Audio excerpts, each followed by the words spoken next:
Meus irmãos da Fraternidade Espírita Bezerra de Menezes, hoje nós estamos com a responsabilidade de conversarmos a respeito do capítulo Ajude Sempre do livro Agenda Cristã. Então nós faremos a leitura e em seguida faremos os devidos comentários. Diante da noite não acuse as trevas, aprenda a fazer lume.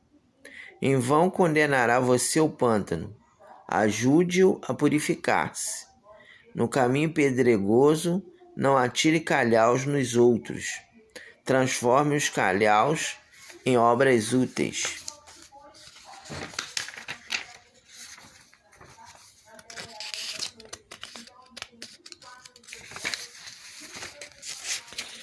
Não amaldiçoe o vozerio alheio.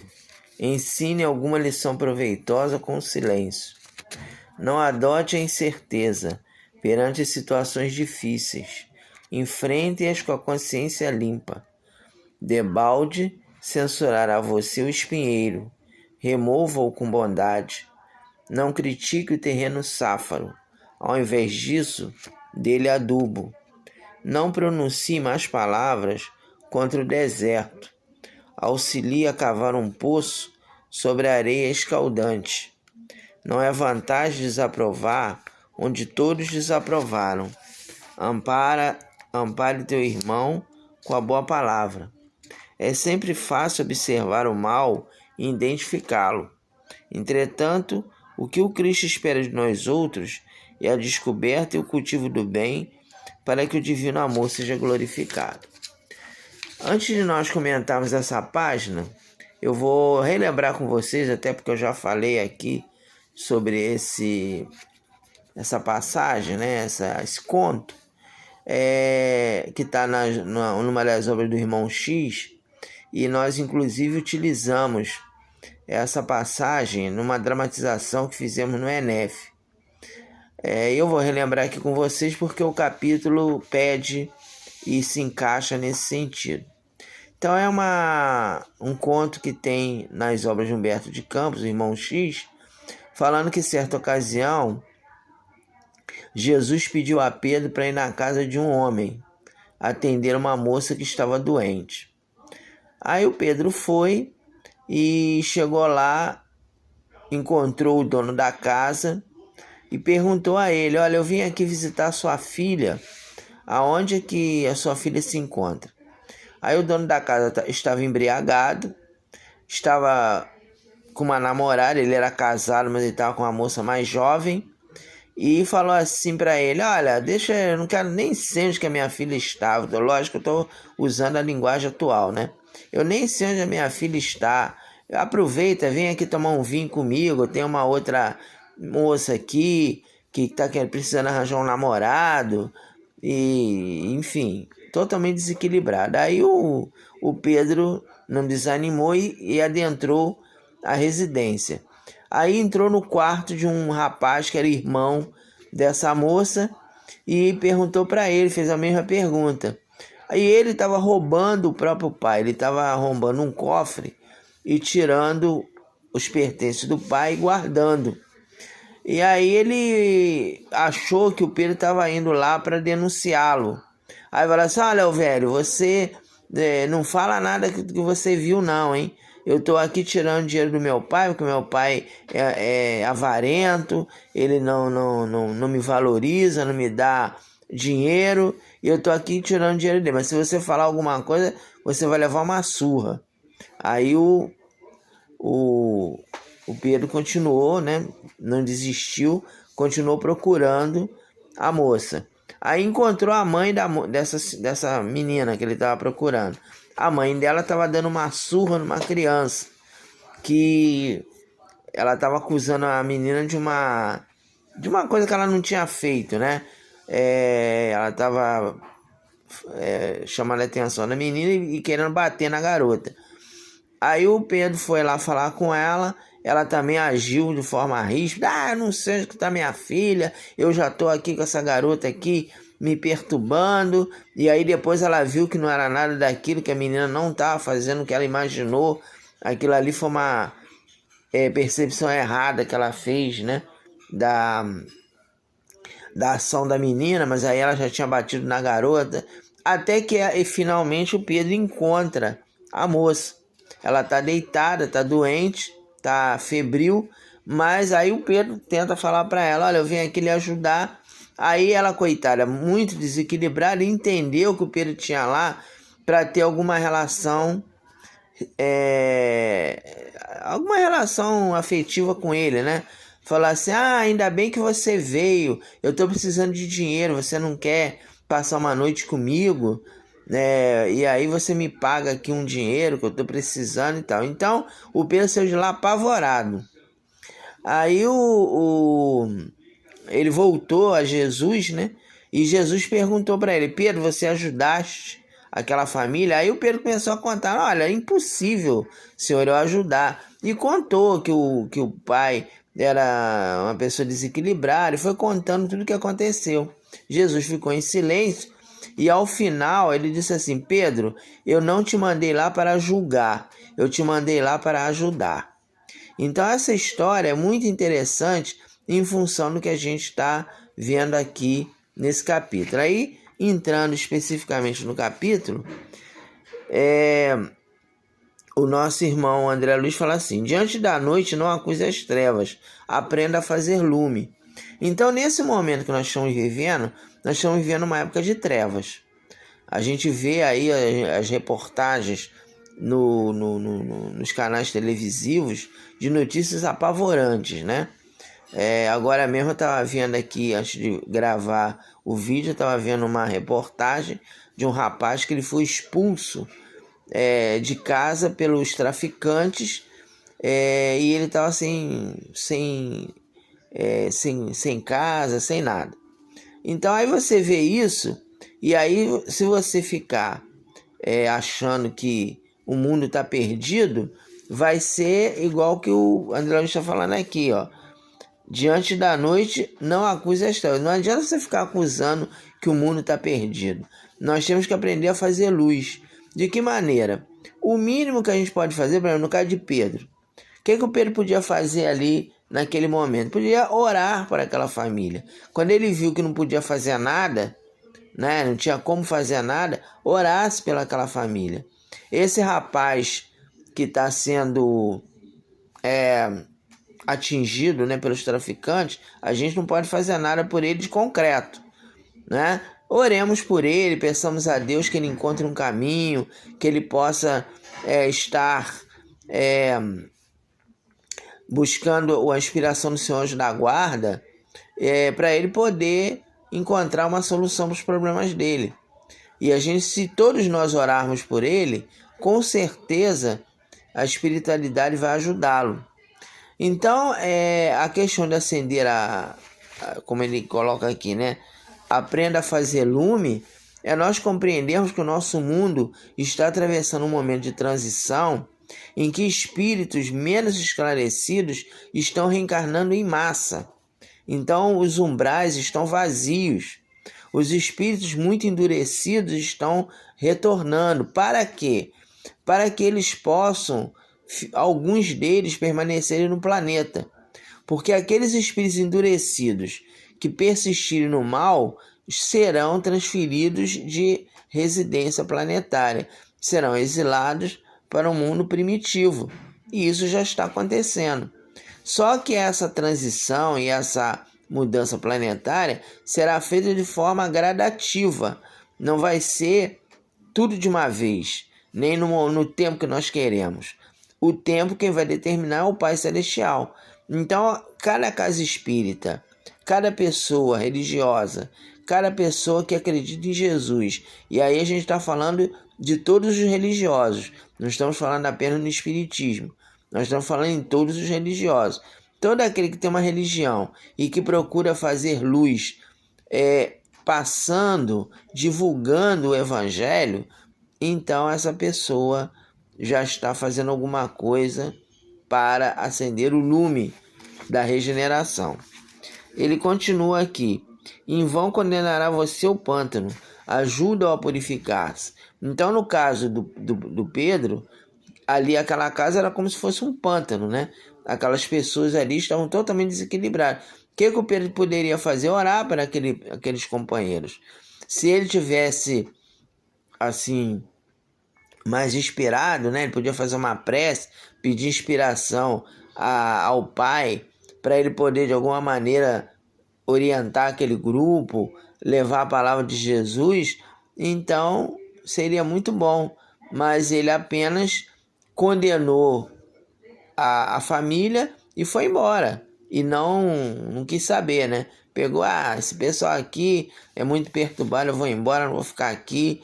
E é o que nós fazemos muitas vezes, quando a gente vê pessoas em desequilíbrio, nós não fazemos a nossa parte, nós simplesmente vamos embora e deixamos a pessoa à deriva.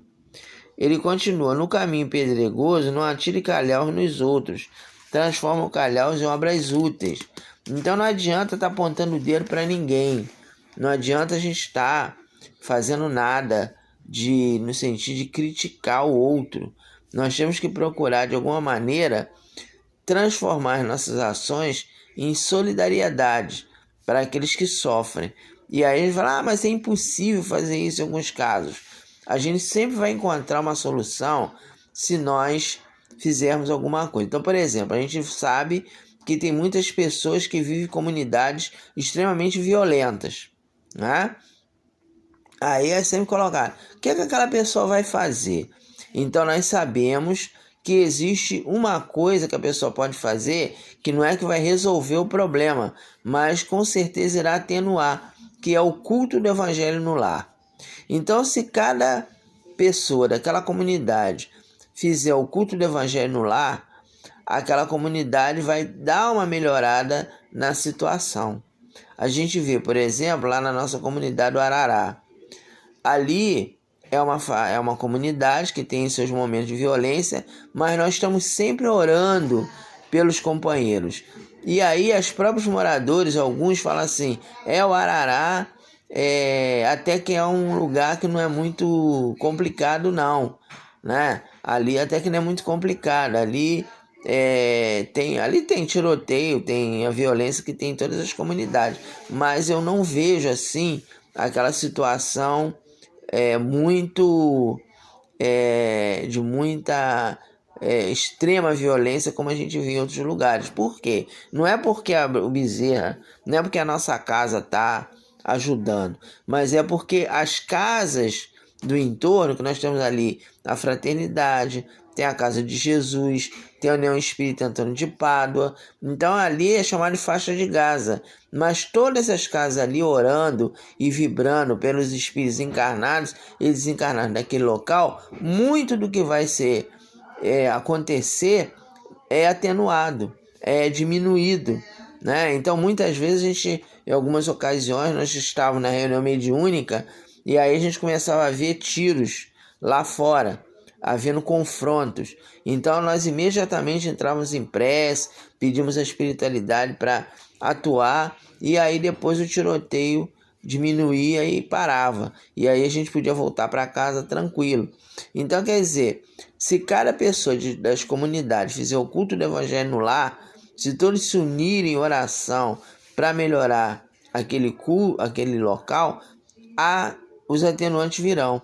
O problema é que muitas vezes a pessoa, quando está inserida numa situação dessa, a pessoa fica revoltado, fica vicioso, começa a beber, começa a usar droga, fala assim, eu tenho que beber, que senão eu não aguento. Eu não aguento essa minha vida é horrível. Eu tenho que beber, tenho que fumar maconha, tenho que cheirar, porque senão eu não aguento. Aí vem as brechas e os problemas só aumentam. Então, continuando aqui. Não amaldiçoe o vozerio alheio. Ensine alguma lição proveitosa com silêncio. Então, também já contei aqui para vocês esse fato. Vou repetir, que foi uma senhora, minha amiga, que ela estava sendo assaltada dentro do ônibus. E ela disse que quando viu os rapazes armados, ela ficou calada e entrou em prece.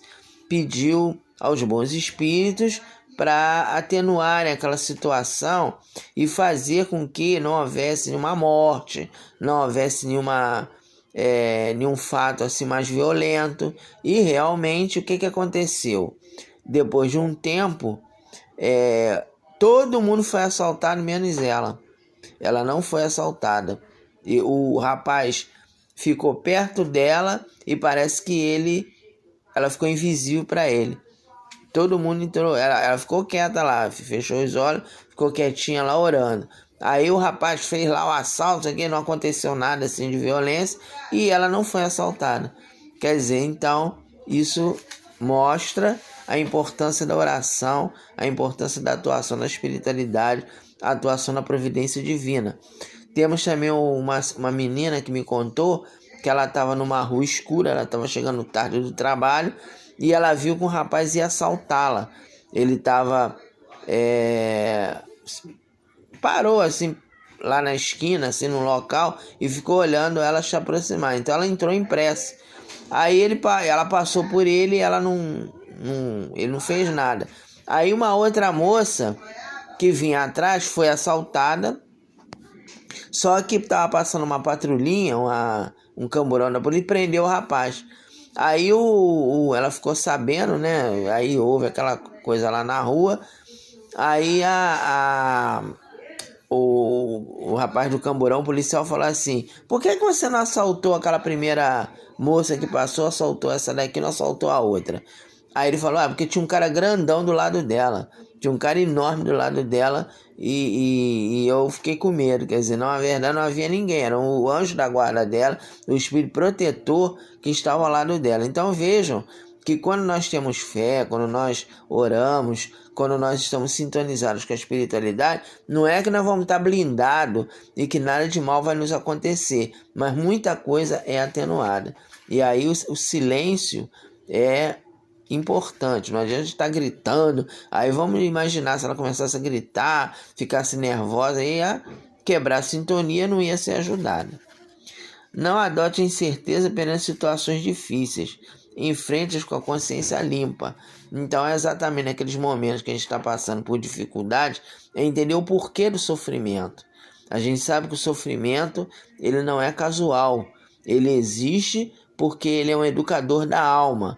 Então, se a gente está passando um problema difícil, de situação financeira complicada, desemprego, enfim, nós temos que entender que aquilo ali não é um castigo de Deus, que nós não estamos abandonados por Deus, que Deus ele está nos querendo dizer algo e desenvolvendo a nossa resignação e a nossa capacidade de persistência. Debalde censurará você o espinheiro, remova-o com bondade. Então, diante dessas dificuldades, por exemplo, diante das pessoas que não gostam de você, não adianta você ficar reclamando. Você tem que procurar, através do seu exemplo, você procurar sensibilizar aqueles que não gostam de você. Não adianta você querer peitar, às vezes, a pessoa. Fulano não gosta de mim, é meu inimigo, eu vou bater de frente. Não é batendo de frente que você vai conseguir. Através do teu exemplo, da tua calma, da tua tranquilidade, você vai conquistar. Lógico que nem sempre a gente consegue ter essa calma, essa tranquilidade. Mas nós temos que fazer um esforço para a gente fazer o melhor possível. Então, continuando aqui. Não critique o terreno safro. O que é terreno safro? É um terreno pedregoso, um terreno inculto, que tem poucas possibilidades de dar frutos ali. Ao invés disso, dele adubo, quer dizer, então se o terreno é inacessível, o que é o terreno? O terreno é o simbolismo do coração humano. Então, às vezes você vê uma pessoa que é muito endurecida, que mora na sua casa, e você ignora aquela pessoa. Fala assim, esse aí não tem jeito não, isso aí só na outra encarnação. Então nós temos que, sempre que possível, procurar adubar aquele coração, de alguma maneira, uma atitude, uma gentileza, um sorriso, uma atenção, né? Na evangelização. As crianças lá que nós tínhamos na nossa evangelização, agora infelizmente nós tivemos que suspender a evangelização por causa da pandemia e ainda não conseguimos retomar, mas nós vamos, se Deus quiser, encontrar uma maneira de fazê-lo, né? Então, essas situações, ocorrem na evangelização de que maneira? As crianças que nós tínhamos lá na nossa turma, a maioria delas já desencarnaram porque se envolveram com tráfico de drogas. Mas nós temos certeza que nós lançamos uma semente para o futuro. Mesmo que aquela criança ali naquele momento não compreenda o que nós estamos passando para elas, futuramente elas vão compreender de alguma maneira. E a prova disso é que nós tivemos lá na nossa casa um menino que deu uma mensagem falando que o que estava ajudando ele no mundo espiritual eram aquelas aulas de evangelização que ele teve e que estava dando a ele uma noção para afastar aquela fase de perturbação que ele tinha. Continuando. Não pronuncie mais palavras contra o deserto. Auxilie a cavar um poço sobre a areia escaldante. Quer dizer, então, também é outro fato, né? O que é o deserto? O deserto é um simbolismo da aridez, às vezes, da vida. Você, às vezes, está solitário, sem amigos, né? Tá passando um momento em que você não tem ninguém que lhe ajude, né? Ninguém, que eu digo do ponto de vista material. Mas você não deve esquecer que nós temos os amigos espirituais que estão constantemente do nosso lado. Então, os amigos espirituais são nossos amigos inseparáveis. Nosso anjo da guarda, ele é nosso amigo inseparável. Ele está sempre do nosso lado, ele procurando nos ajudar. Então, nós temos que ter essa certeza e não partir para depressão, não partir para você ficar revoltado com a vida, achando, porque minha vida é muito ruim, minha vida não presta, eu não tenho sorte, nada comigo dá certo. Não, nós temos que ter bom ânimo, temos que ter aquele otimismo de que estamos atribulados, mas não desanimados. Tem uma passagem de Paulo que ele fala, estamos atribulados, mas não desanimados. Então a solidão, o abandono, né? Às vezes aquele momento da doença, que você fica com a doença difícil. Então tudo isso são tribulações que às vezes você fica achando que você não vai conseguir suportar. Mas se você tiver a confiança de que você não está só, você pode estar só do ponto de vista material, mas do ponto de vista espiritual você não está só. Então, continuando aqui. Não é vantagem desaprovar onde todos desaprovaram. Ampare seu irmão com a boa palavra. Então, ainda nessa linha de raciocínio, quando a gente vê alguém errando, não adianta você estar condenando a pessoa. Não adianta você estar criticando, né? Procure, se o indivíduo te der uma condição, você procure ficar ao lado, procure ser aquele ombro amigo, aquela pessoa que vai ajudar, vai dar uma boa palavra, vai procurar sensibilizar aquele ser para que ele seja melhor. Não adianta você, né? Fulano não presta, eu não vou falar nada, ou então ver a pessoa não se dá bem, aí fala assim,